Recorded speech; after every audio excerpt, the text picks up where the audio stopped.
Audio Jungle.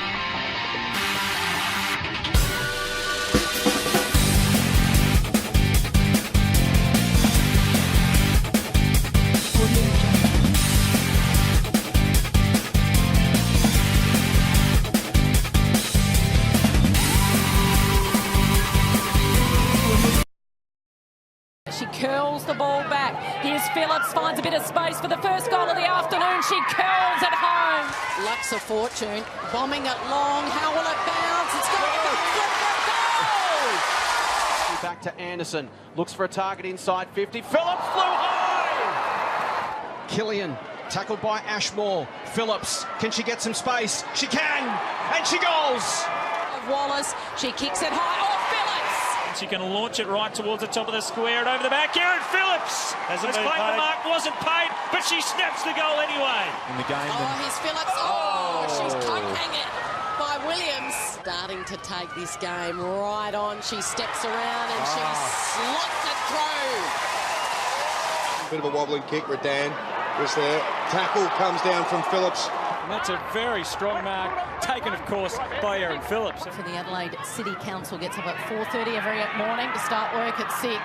And she's given it off here to Phillips, who doesn't mind bombing them from 50. It's an open goal square. Oh, Erin Phillips has done it again. Palms it down to Holmes, stripped to the footy, picked up by Phillips. Left boot, sends it up towards Phillips, who's got the strong hands. And she handsball this one off to Perkins, who goes bang for her first goal of the year. Kicks towards Phillips. It'll sit here. She's going to side through for a goal. Underneath it was Perkins. Oh, here goes Erin Phillips again. And eventually, 4 times lucky for Erin Phillips. 2 goals the difference. Harris. Oh, good take. Guess who? Wowee. The Dogs will have to defend. 10 out from goal. Here's Phillips again. Around the corner. Oh, no, she hasn't. Oh, please. Erin Phillips, the superstar, is going to single-handedly keep the Crows season alive. Today's winner for the best on ground goes to Erin Phillips, Adelaide Crows. Tackle football is the most watched sport in the U.S., but Cronkite News LA reporter Carson Bushjo spoke with athletes from the largest independent women's football league. Right there! Tackle football is no longer the exclusive province of men. It's one of those things that your dad said you couldn't play because it was boys' sport. Tell that to the 1,600 players and 36 teams in the Independent Women's Football League. The 17-year-old organization was founded by a group of players dedicated to making football available to all women. We're playing women's tackle football, and these women, they hit. Head coach of the Carson Bobcats, Bobby Hosea, founded the team last year. He believes women play to prove the doubters wrong. Probably the ones with brothers, you can't do that because you're a girl. You can't do that because, it's for boys. And so I think they're anti that, and they want to prove that they can do anything they want. And to be honest, they can. One of those players is 5-time cancer survivor Jane Brinkman. In 2006, while living in San Diego, she was diagnosed with stage 4 breast cancer. Looking for an outlet, she turned to the game she loved. I asked permission, and I came out and tried out, and then immediately, literally 3 weeks after I started working out with the San Diego Sting and playing football, my white blood count went up. Brinkman continued playing while attending chemotherapy sessions.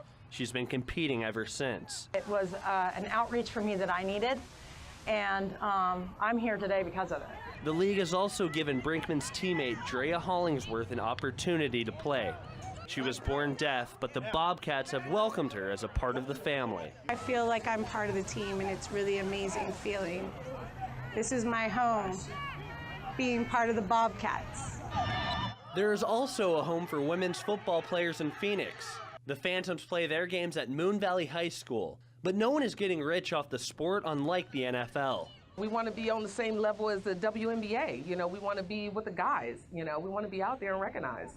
After a 2-month spring season, the Bobcats were able to advance to the playoffs with the championship game at the end of July. In Los Angeles, Carson Bush-Jost, Cronkite News. The Bobcats currently have 18 players on the team, but owners hope to have more than 50 women playing.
Let's have a look at the tail of the tape.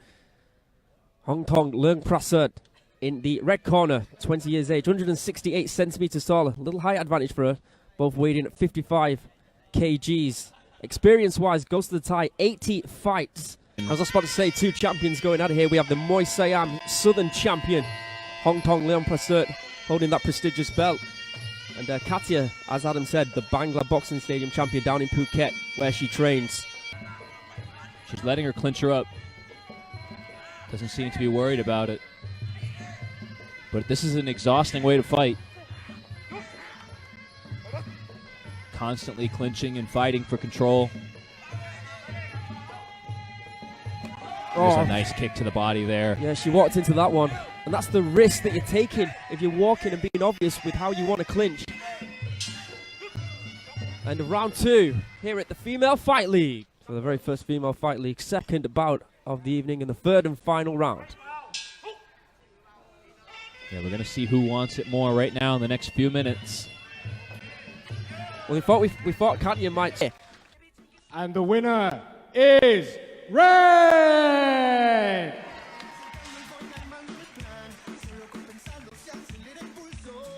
Another amazing fight here at Female Fight League. Probably your least favorite part of Fight Week. It seems to be for most fighters, but you were pretty outspoken when you thought you wouldn't get to do it. So yeah. What was the thought process there? I'm saying, you know, I want to do this. Well, this is part of the job.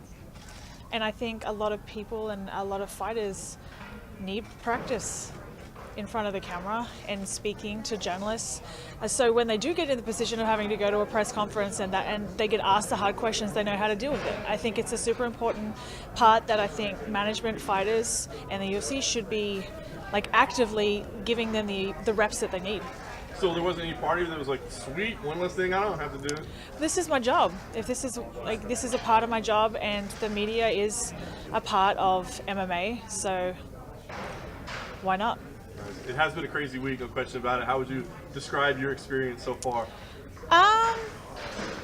It was interesting finding out through social media that it changed. But for me, I was more concerned, like I just wanted confirmation so I could tell my coaches so they could change their flights so that they could go to LA instead of Vegas or wherever it was supposed to be. And once that happened, I was like, okay, well, like I spoke to my management. They kind of were like, look, they're in limbo, they don't know what they're doing, so just bear with us, we'll give you the information when we receive it. And I was like, okay. I kept playing my game. I was playing Xbox. Assassin's Creed, I just logged 100 hours. I was just saying, was that the toughest part, was just the not knowing, because it did seem like, especially with the holidays and all that people were just kind of not sure.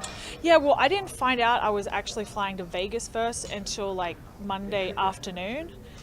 But like I was just like, I'm just going to pack anyway, and I'm either going to go to Vegas or I'm going to go to LA, so I'm going to be ready. For us, it wasn't really a big deal. It's the same cage, whether it's in Vegas or LA. Like I'm still going to be doing the same job. I've worked 12 weeks of training for this. You know, one location change isn't going to change my game plan and my goal in getting this win. What do you feel about the matchup? I mean, how do you feel it plays in your favor? And what's been the focus? I know you were disappointed after last time out, so what's kind of been the focus in preparation? I really enjoyed this matchup. I think we're both very aggressive pressure fighters. I definitely don't see Kat wanting to stand. You know, there is a big height and reach difference, and you know, we obviously both want to play to our strengths. It's MMA. That's how this game works. And definitely for us, it's not really about what Kat's been doing. It's more about what we want to do, making those decisions in the cage.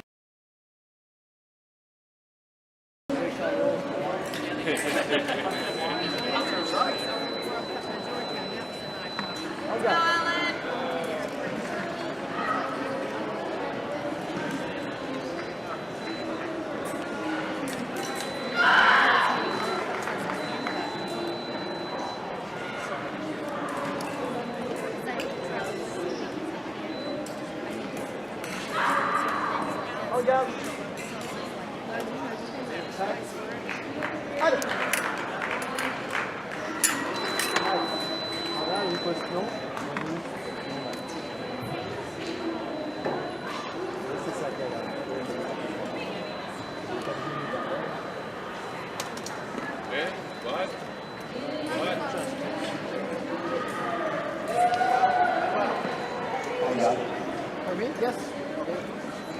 That's cut it.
It was the Beavers women's hockey team's turn.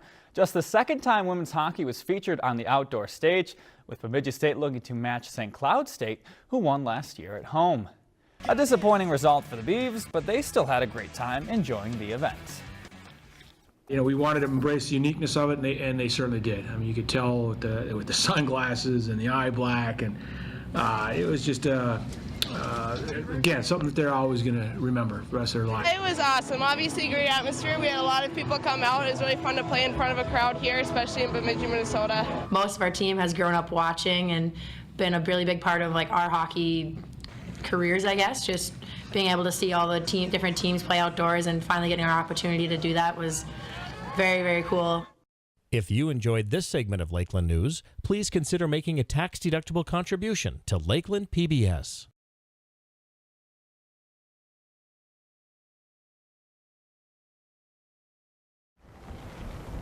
Five, 4, 3,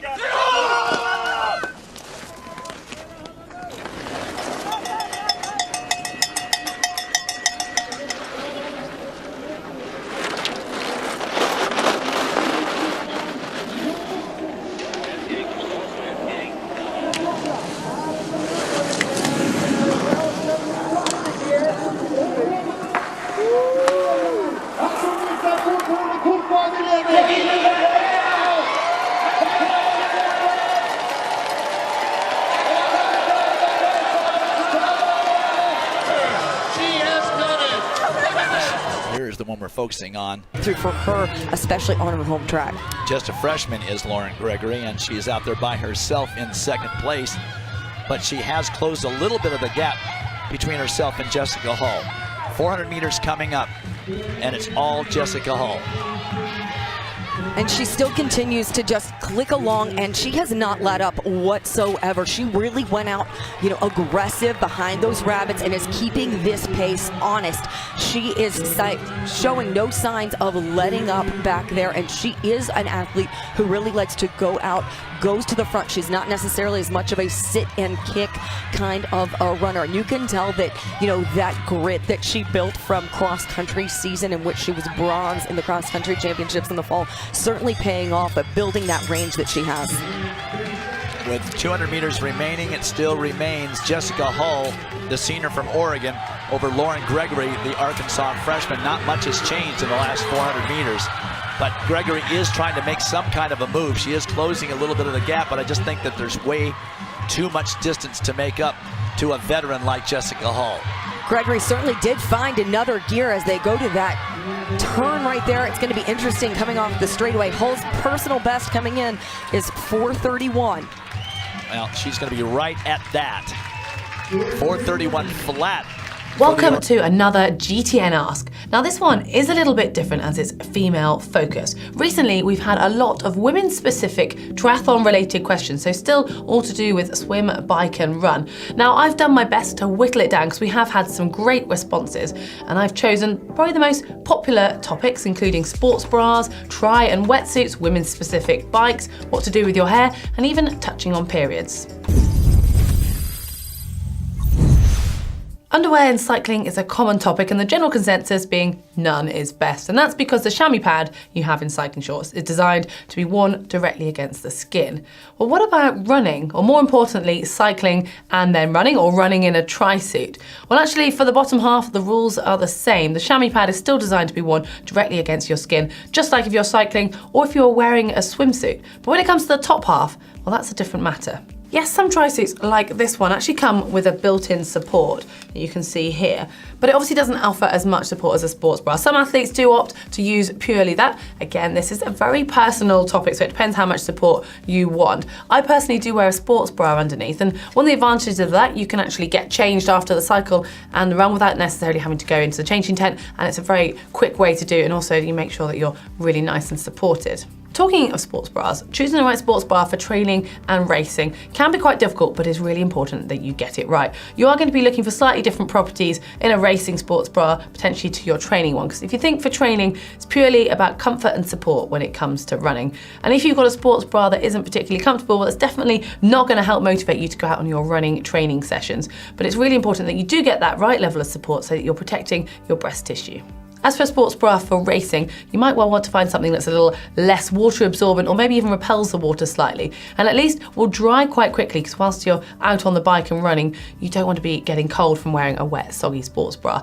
And other things to consider are how it actually changes when it gets wet. So if you add in salt from sweating or from potentially a sea swim, as well as it being wet, then it can start to chafe in areas that you wouldn't normally expect. And another thing on this point, wet fabric often stretches a little bit more, so consider all of those. And if you do have something that's maybe got underwiring in or a zip, then that can really start to chafe when you add in the 3 different sports. So just make sure whatever you are going to use, you test it in training with potentially a swim to bike or a swim to run. Well,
It's going really well. We worked really hard this fall and trying to get the light bulbs to go on and try to get chemistry and try to get everyone on the same page and get ready for our first competition against JMU is something that it just takes a while, and we're starting to see some great moments of the hard work paying off. Chemistry has been, obviously there's good and bad days, but overall it's been really awesome to play with a new set of freshmen and players who are stepping up to bigger roles. And so far offensively, it's been really nice to see people kind of step up into those crucial places where we need people to step into, and like chemistries on and off the field, and just gaining those, building those relationships are super important. It's been super fun so far. The biggest thing that we're trying to change this year is kind of just our mentality.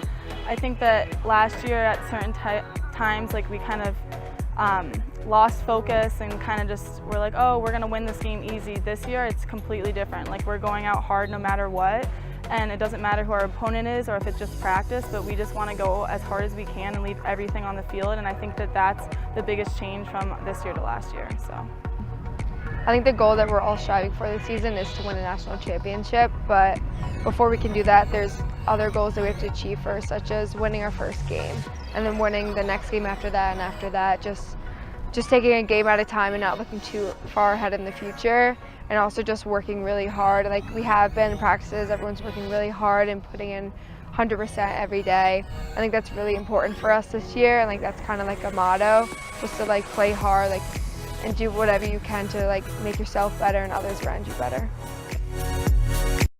Tonight was really exciting. I think the Zips brought it. We're a tribute to our seniors, and I think that got everybody really charged up emotionally, and really we had some great performances in the water. So I'm really happy with how we came together as a team. Really excited about how the divers did today. I think they did awesome. Was really happy to see Andrea get her zone cut today on the 1 meter. So really happy for her.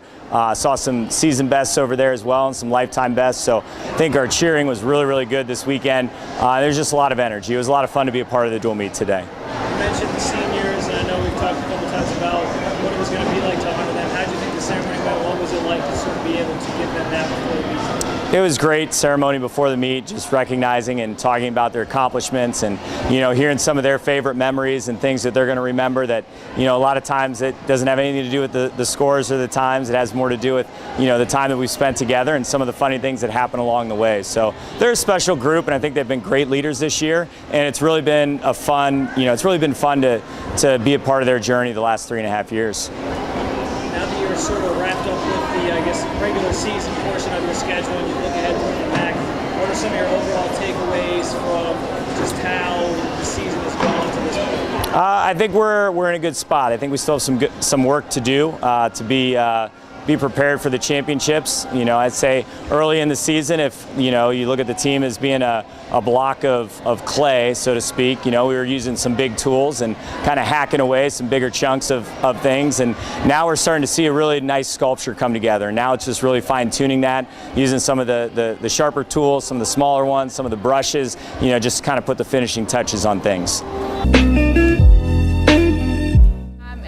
Really different this season. We've done a lot of swimming and some conditioning and just gone over the basics that we've actually forgotten, and it's been really nice, and I think that Bora has taught me a lot already. This is the Premier Women's Final for the Lunar New Year Dragon Boat races here in 2019.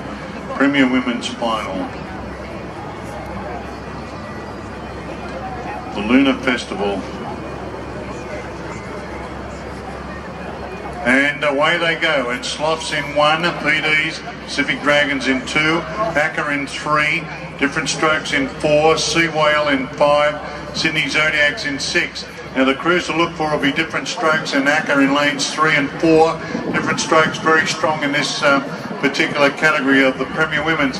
Now, as they've come down towards the halfway mark, it is Hacker and Different Strokes in lanes 3 and 4 who have got to the lead here. So it's probably Acker in lane 3, just in front of Different Strokes. Pacific Dragons just in behind them. Then back to lane 1 is Sloths, and further out Seawheel and Sydney Zodiacs. But it's in the middle here, and Acker in lane 3 has taken up the running and shoots to the lead. Pacific Dragon, sorry, Different Strokes rather, trying to get to him. Pacific Dragons also coming through in lane 2. They caught my eye. It's Acker just there in front, and I think Acker might have edged out Pacific Dragons, who came home strong.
It's great to see you guys. Coach, you had a lot of size going up against Louisville. Were you surprised at how well they were able to defend you, especially on a lot of the inside shots? I don't know that we have a lot of size, but they did a really good job defensively for the most part, for most of the game.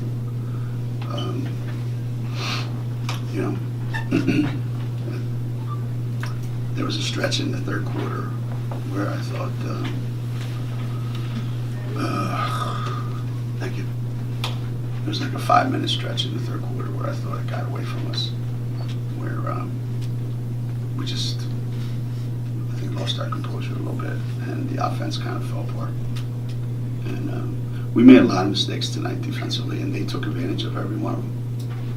Every time we made a mistake tonight, they got a bucket. I mean, that's credit to them. I mean, they played well. They shot the ball well. They haven't. Asia made big buckets for them. It's not so many how many you make, but she made big ones. And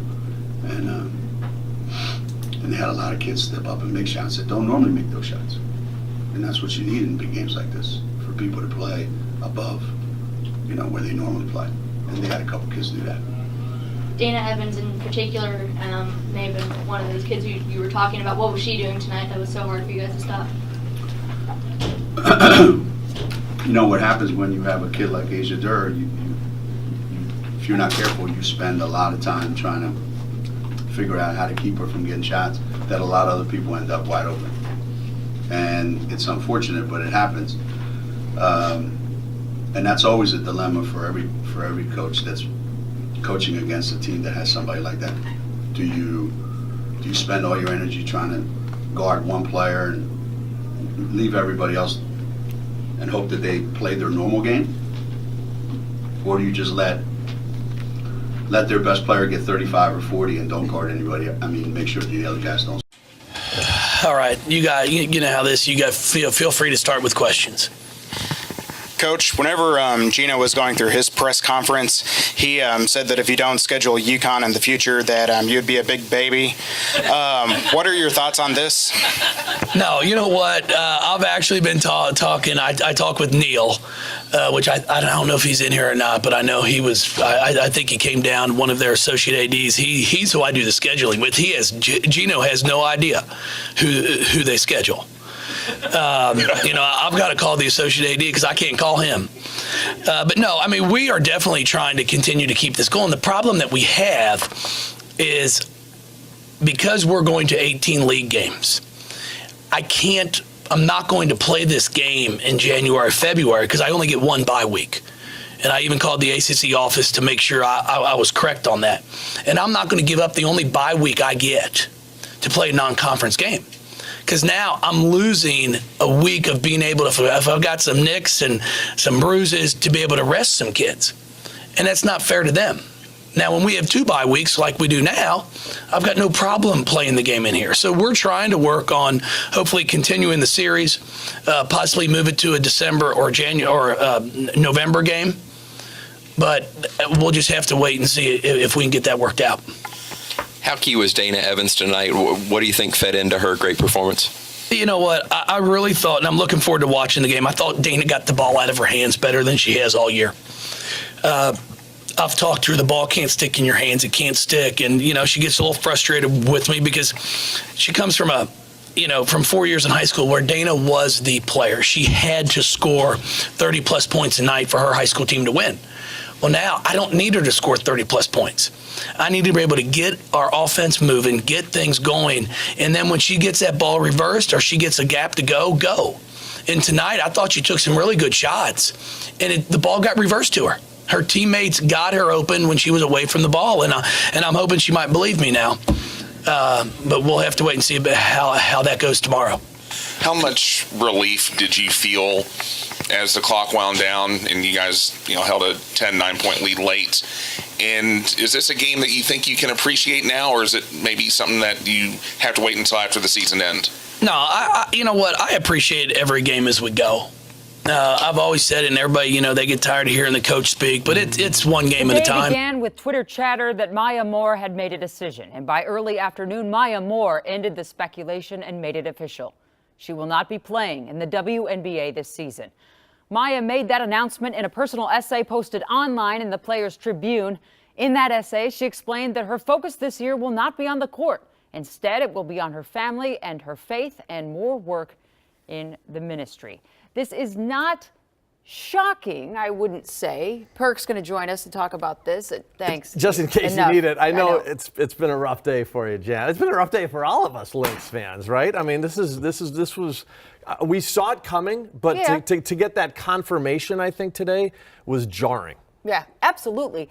And this is different than an injury. This is different than rumors about wanting to play something else. This is something that is unique to Maya Moore and as much a part of her as anything, and most would argue this is the central key to her, is her faith. Absolutely. And she is saying, I have to put that in the driver's seat.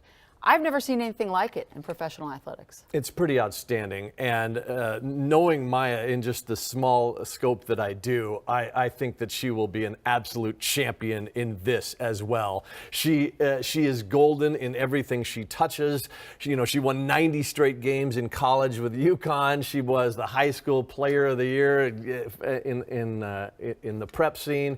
She won EuroLeague championships with Spain. She won Chinese League championships over there. And of course, the 4 titles here in Minnesota. Oh, and not to mention the 2 gold medals. So if she wants to make this shift, all the better. And I wish her all the best. And that's not to say what the future holds and the Lynx. I mean, I think that's the big question. Right. A good word right now to use when we're talking about this is a sabbatical.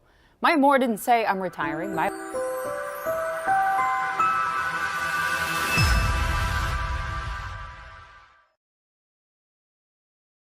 With so many successful female racers in the motorsport universe, particularly in the British national scene, the media keeps asking that age-old question. When will Formula One have a successful female racing driver? Well, there's more motorsport talent worldwide in 2018 for women than there's ever been before, and it seems inevitable that one day a woman will emerge to challenge the Formula One elite.